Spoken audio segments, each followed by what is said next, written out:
नमस्कार मित्रों, मैं केपी पांडे एक बार फिर आपके सम्मुख देश की समसामयिक राजनीतिक और सांस्कृतिक घटनाओं पर चर्चा करने के लिए उपस्थित हूं। देश में जो इस समय सबसे बड़ा मुद्दा चल रहा है वह है भगवान श्री राम जी का मंदिर का मुद्दा अयोध्या में। पूरा देश इस समय दो भागों में बंट गया है। एक समुदाय, एक भाग जो हिंदू जनमानस, भारत की संस्कृति और देश के साथ खड़ा है, और दूसरा इस जनमानस की अवहेलना करते हुए, भारतीय संस्कृति को नकारते हुए मर्यादा पुरुषोत्तम भगवान श्री राम के विरोध में खड़ा है। तो बात शुरू करते हैं कांग्रेस से। आखिरकार कांग्रेस ने वही किया जिसकी उससे उम्मीद थी। अब आप ये सोच सकते हैं कि उम्मीद क्या है। तो कांग्रेस की स्थापना से लेकर अब तक कांग्रेस का जो चाल चरित्र और चेहरा था, उसके आधार पर तो हम यही कह सकते हैं कि मर्यादा पुरुषोत्तम भगवान श्री राम के मंदिर की प्राण प्रतिष्ठा में मिले हुए न्योते को अस्वीकार करके ना जाने का निर्णय लेना कांग्रेस ने अपनी पार्टी लाइन और अपने पुराने विचारों के अनुकूल ही किया है, उससे विपरीत नहीं है। और इसमें कोई आश्चर्य की बात नहीं है। कांग्रेस को यही करना था, भले उसने टाइम लेके किया, लेकिन करना यही था। तो ये जो कांग्रेस ने निमंत्रण को ठुकराया है, वो बीजेपी को नहीं ठुकराया, वो आरएसएस को नहीं ठुकराया, उसने श्री रामचंद्र जी के अस्तित्व को नकारा है, सनातन विरोधी कदम उठाया है।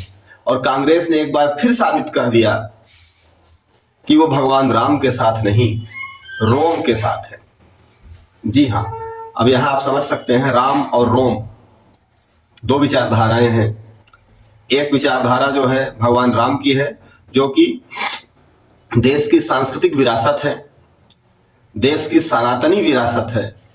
और दूसरी विचारधारा रोम की है, जिसका प्रतिनिधित्व भारत में इस समय कांग्रेस कर रही है।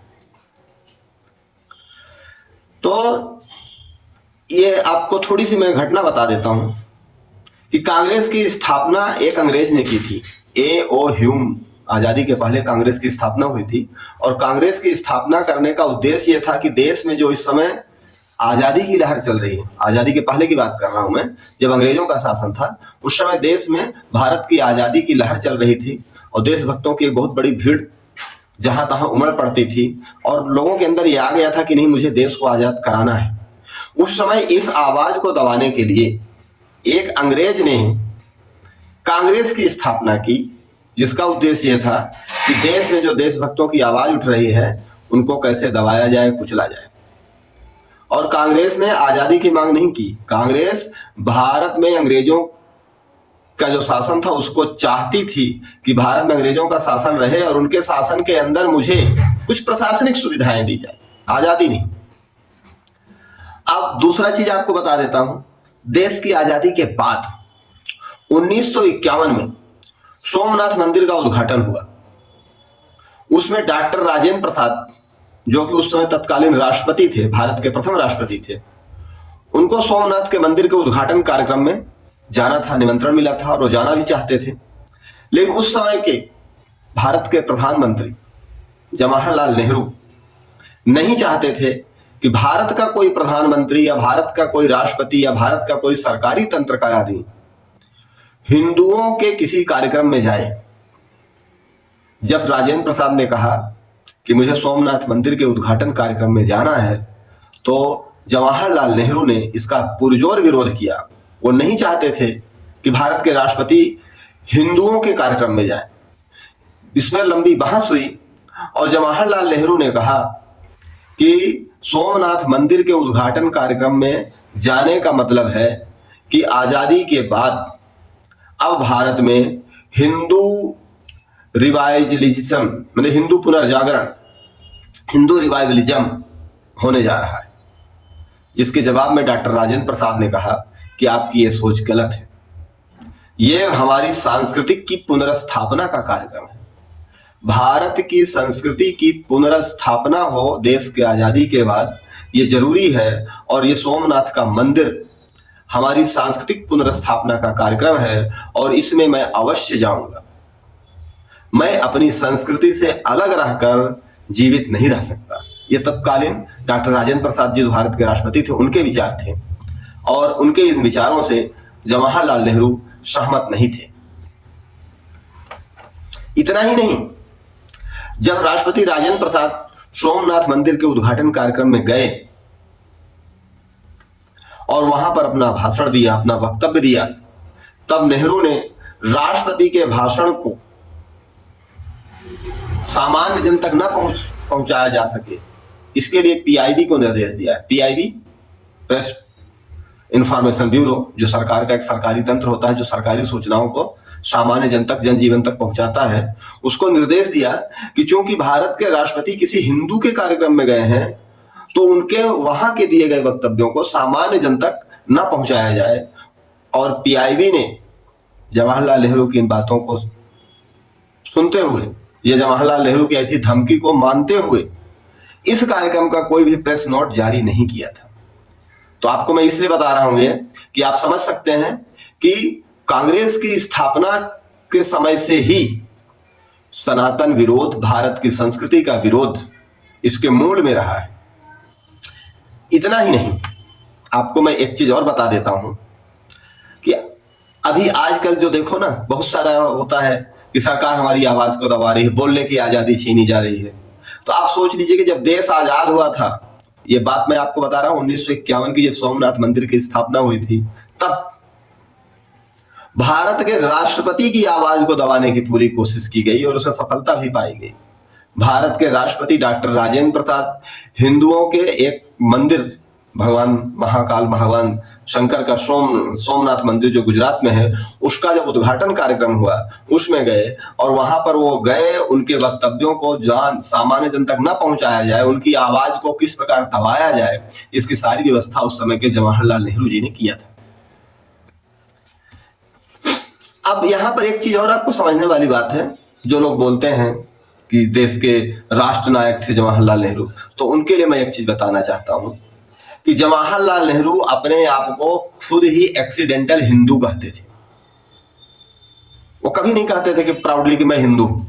अपने को हिंदू होने पर उनको कभी गर्व भी नहीं था। वो अपने आप को यही कहते थे कि दुर्भाग्य से मैं हिंदू घराने में जन्म लिया हूं। एक्सीडेंटल हिंदू कहते थे।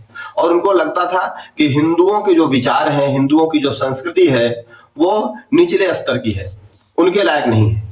वो भारत में अंग्रेजी भाषा, अंग्रेजी संस्कृति, अंग्रेजी रखरखाव के पक्षधर थे, हिमायती थे और भारत को उसी रंग ढंग में आगे ले जाना चाहते थे। वो चाहते ही नहीं थे कि आजादी के बाद देश अपनी पुरानी व्यवस्था को, पुराने उत्कर्ष को, पुराने स्वर्णिम काल को पुनः प्राप्त कर सके। वो चाहते थे कि अंग्रेज भले यहाँ से चले जाए, लेकिन अंग्रेजों की संस्कृति भारत में बसी रहे और हिंदू संस्कृति धीरे धीरे स्वतः समाप्त हो जाए। इसलिए देश को वो सेकुलर बनाना चाहते थे। अब आप समझ सकते हैं कि हिंदू से बड़ा तो कोई सेकुलर होता ही नहीं।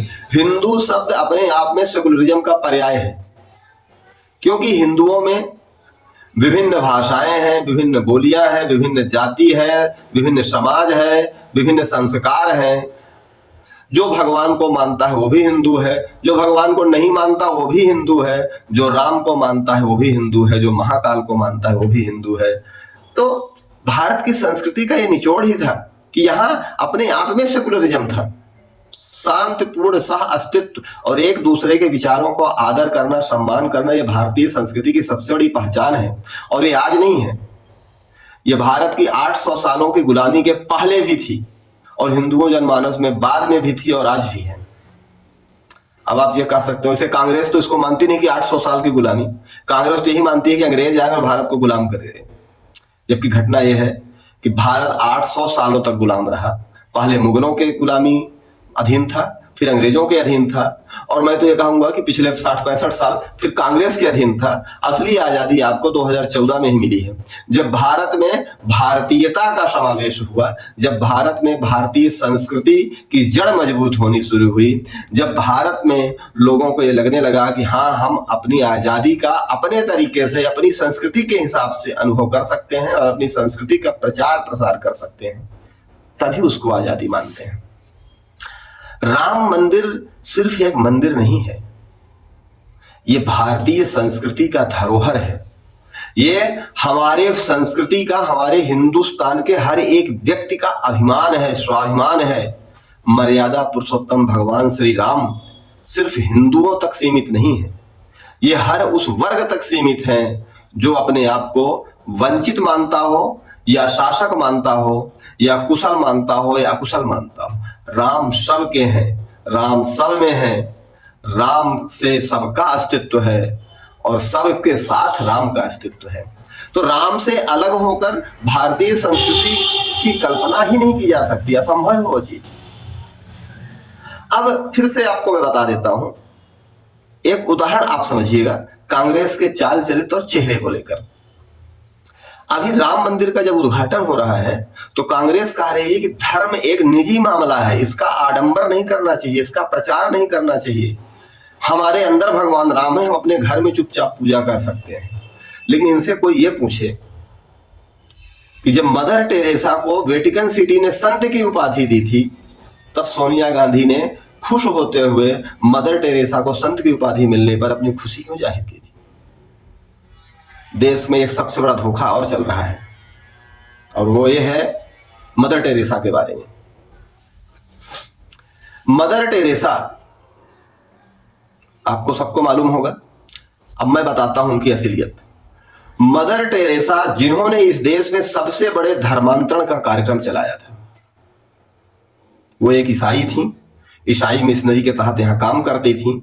और उन्होंने भारत में आकर जब ये देखा कि यहाँ बहुत सारी जनजातियां हैं, समाज में बहुत सारे वर्ग हैं और फिर भी सब आपस में बंधे हुए हैं, तो इनमें से किस तबके को हम उठाकर हिंदुओं से अलग कर सकें, इसके लिए उन्होंने यहाँ एक मिशनरी की स्थापना की। और उस मिशनरी के तहत, मिशनरीज ऑफ चैरिटी, उस मिशनरी के तहत इन्होंने भारत में आदिवासियों, वनवासियों, जनजातियों, दलितों में व्यापक तौर पर धर्मांतरण कराया, उन्हें हिंदू से ईसाई बनाया। मैं एक सिंपल सी चीज पूछना चाहता हूं, आप एक संत हो, आप एक उदार हृदय के हो, सेवा करना ही आप अपने आप का पेशा समझते हो, तो फिर सेवा के बदले उनको ईसाई बनाना कहाँ का सेवा का तरीका हुआ? ये चीजें हमको नहीं बताई जाती, हमको छिपा ली जाती है हमसे। बोलते मदर टेरेसा, आप सोचो मदर टेरेसा को भारत रत्न मिला हुआ है इसी देश में, उनकी असलियत क्या है लोगों को समझाई नहीं जाती, बताई नहीं जाती। उनको बताया जाता है वो संत थी, बहुत दयालु थी, कृपालु थी। मैं मान लेता हूं सारी चीजें, वो दयालु थी, कृपालु थी, सेवा करती थी सब, लेकिन सेवा के बदले में किसी हिंदू को ईसाई बना देना ये कहां का न्याय है? इस सवाल आपसे कोई नहीं, आप किसी से नहीं पूछते, आपसे कोई नहीं पूछता और ना ये बताया जाता है ना पढ़ाया जाता है। सिर्फ उसी तरह जैसे आपको टीपू सुल्तान के बारे में पढ़ाया गया कि आजादी का महानायक था, कभी ये बताया जाता है कि उसने कितने हिंदू मंदिरों को विध्वंस किया, कितने हिंदुओं को मौत के घाट उतारा? आजादी के महानायक थे तो तुमको हिंदुओं से क्या वैर था? वही चीज आप मदर टेरेसा के साथ भी कर सकते हैं। भोले भाले जनजातियों, दलितों को ईसाई बनाने के लिए उन्होंने पूरी मिशनरी लगा दी और उनके इस काम को, उनके इस कृत्य को कांग्रेस ने सेवा भाव का नाम दिया था।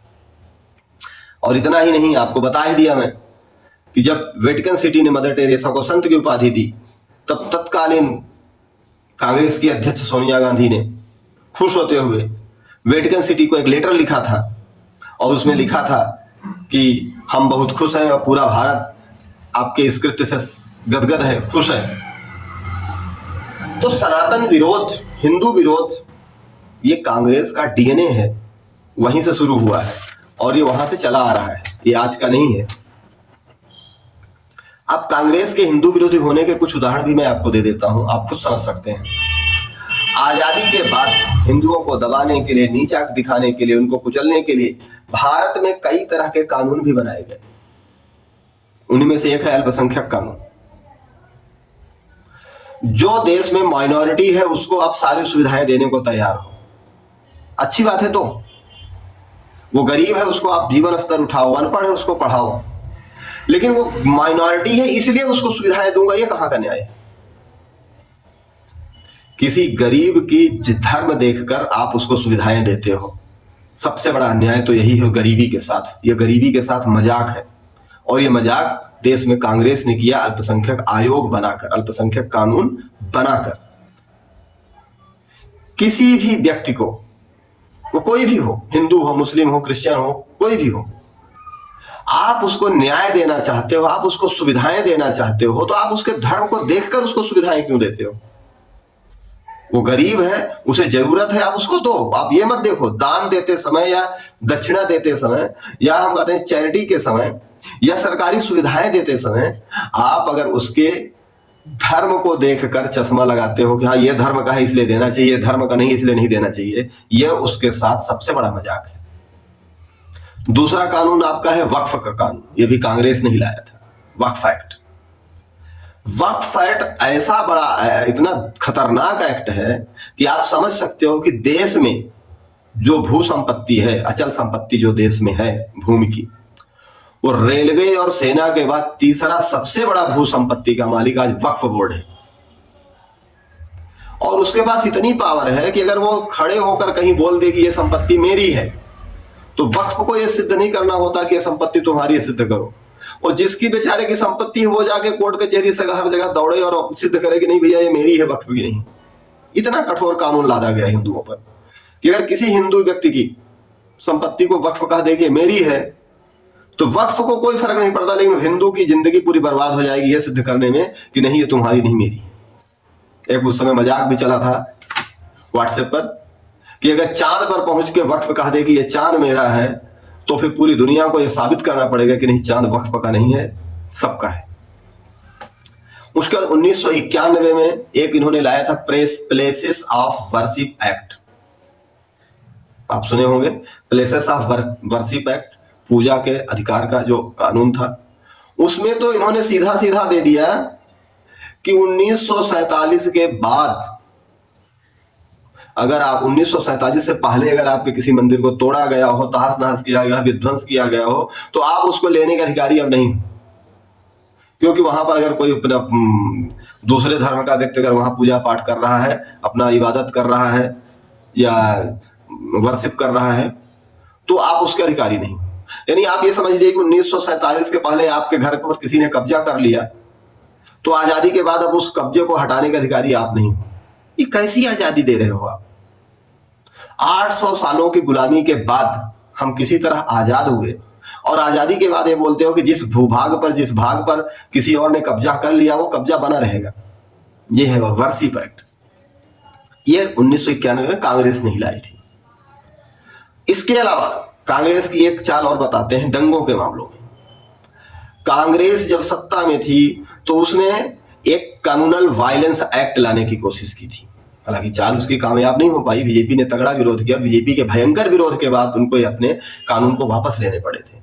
इनका एक कानून क्या था, कम्युनल वायलेंस एक्ट, जिसमें उन्होंने ये लिख कर दिया था, जो कानून ये कहता था कि अगर कहीं पर कोई जनसंख्या बहुसंख्यक है, यानी अगर हिंदू बहुसंख्यक कहीं पर है, वहां पर कोई धार्मिक दंगा होता है, तो उस दंगे में हिंदू समुदाय को ही दोषी माना जाएगा।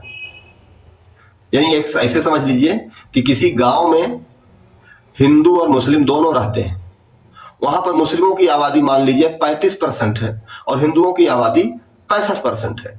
अगर वहां हिंदू मुस्लिम में कोई राइट होता है, कोई भी दंगा होता है, तो उस दंगे का दोष हिंदुओं पर जाएगा, मुसलमानों पर नहीं जाएगा। ये कांग्रेस ऐसा कानून लाने वाली थी, कम्युनल वायलेंस एक्ट, जिसको नहीं ला पाई भारतीय जनता पार्टी के भयंकर विरोध के बाद।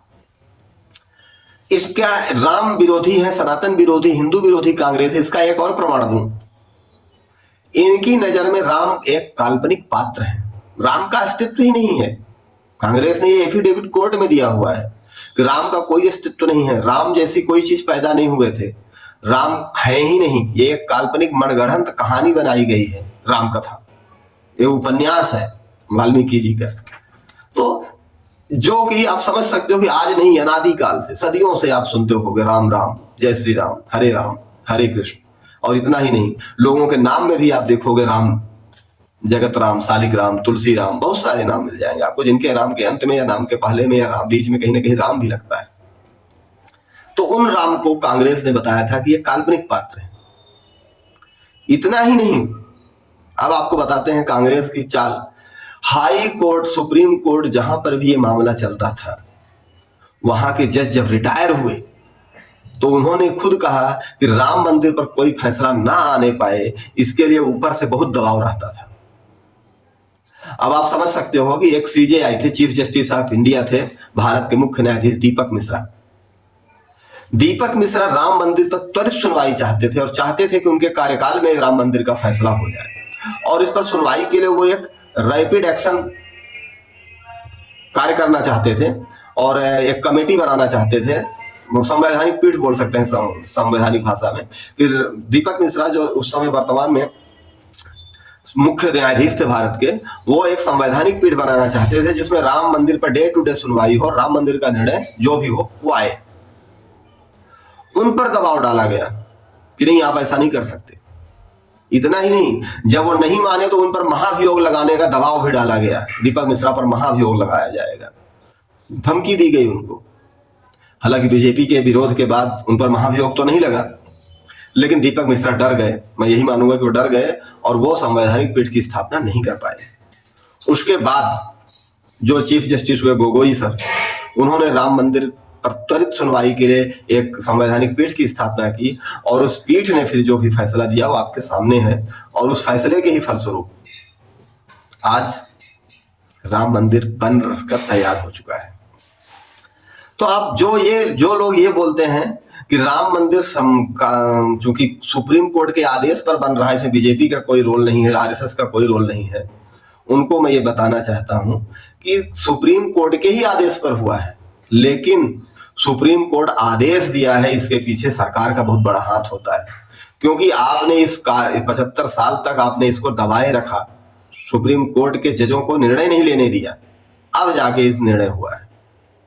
तो राम के विरोध में, सनातन के विरोध में कांग्रेस जब से जन्म ली है तब से आज तक लगातार है, और उसके हर कार्य आप देख सकते हो। मस्तक पर तिलक लगाना, गेरुआ वस्त्र धारण करना, ये इनको आडंबर लगता है। इफ्तार की पार्टी देना, जालीदार टोपी पहनना, ये इनको सेकुलरिज्म लगता है। आप खुद समझ सकते हो इस चीज को कि कांग्रेस के चाल चरित्र और चेहरा क्या है। अंत में मैं एक बात और कहूंगा, गोस्वामी तुलसीदास जी ने लिखा है कि जाके प्रिय राम वैदेही तजिए ताहि कोटि वैरी सम यद्यपि परम सनेही। और ये विशेष रूप से उन लोगों पर ये बात लागू होती है जो आज कांग्रेस के साथ खड़े हैं लेकिन राम को अपना भगवान मानते हैं। मैं उन लोगों से ये कहना चाहता हूं कि आज आपको फैसले लेने हैं कि आप भगवान राम के साथ हैं या कांग्रेस के साथ हैं। अगर कांग्रेस के साथ हैं तो फिर आप समझ लीजिए कि आप गलत रास्ते पर हैं, और राम के साथ हैं तो भले ही आपको कांग्रेस से कितना भी प्यार क्यों ना हो, भले ही आप कांग्रेस को कितनी अच्छी पार्टी मानते हो, लेकिन कांग्रेस राम विरोधी है, और जो राम और वैदेही यानी माता सीता की विरोधी है उसे आप त्याग दीजिए, छोड़ दीजिए। उसका बेड़ा पार कोई नहीं कर सकता। वो रसातल में जाएगी, वो गर्त में जाएगी, उसको समाप्त होना है। 70,72,000 नाती ता रावण घर दिया न बाती, ये भी आपने सुना होगा कि राम विरोध जिसने किया वो गया, उसका सर्वस्व नाश हुआ, वंश नाश हुआ। तो आप ये मान के चलिए कि अगर आप राम से प्यार करते हैं तो आप कांग्रेस को वैसे ही छोड़ दीजिए जैसे आप किसी पापी आत्मा के पास नहीं जाना चाहते। अंत में जय श्री राम, हर हर महादेव। मित्रों, ये चैनल बनाया हूं मैं आप तक अपने विचार विमर्श पहुंचाने के लिए, और आप देश दुनिया में क्या हो रहा है वो जानकारी प्राप्त कर सकें, इसके लिए। तो उम्मीद करता हूं कि आपको पसंद भी आई होगी मेरी इस चैनल पर जो बातें हो रही हैं, और इसके साथ साथ मैं ये भी आपसे आशा रखता हूं कि आप इस चैनल को सब्सक्राइब जरूर करेंगे, लाइक करेंगे, अपने दोस्तों में, पड़ोसियों में, मित्रों में, रिश्तेदारों में इसको शेयर करेंगे, क्योंकि आप जितना ज़्यादा इसको शेयर करेंगे हमारा उत्साहवर्धन उतना ज़्यादा होगा, और हम एक नए नए टॉपिक पर आपके लिए वीडियो लाते रहेंगे। धन्यवाद। जय श्री राम।